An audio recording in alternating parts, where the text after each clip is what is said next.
ନା ଚାଲୁ ଗୋଟେ କୁଆଡ଼େ ଯିବା ବୁଲିବାକୁ। ଚାଲୁନ ଯିବା କୁଆଡ଼େ ଯିବା ଯେ? ଚାଲୁନ ବରବରା ନେଚର କ୍ୟାମ୍ପ ଯିବା। ଏଠୁ କେତେ ବାଟ ହବ?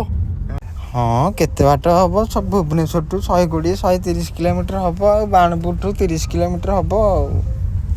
ତାହେଲେ ଆଉ ସେ ଯେଉଁ ବାଟରେ ଗଲାବେଳେ ଆଉ କ'ଣ ପଡ଼ିବ? ବାଟରେ ଗଲା ଆସିକି ଚିଲିକା ଦେଖିବୁ, ବାଣପୁର ଭଗବତୀ ମନ୍ଦିର ଦେଖିବୁ, ଶାଳିଆ ଡ୍ୟାମ୍ ଦେଖିବୁ। ତାହେଲେ କ'ଣ କହୁଛୁ? ଚାଲୁନ କାଲି ଯିବା, ପ୍ଲାନିଂ କରିବା, ଯିବା କାଲି। ଚାଲ।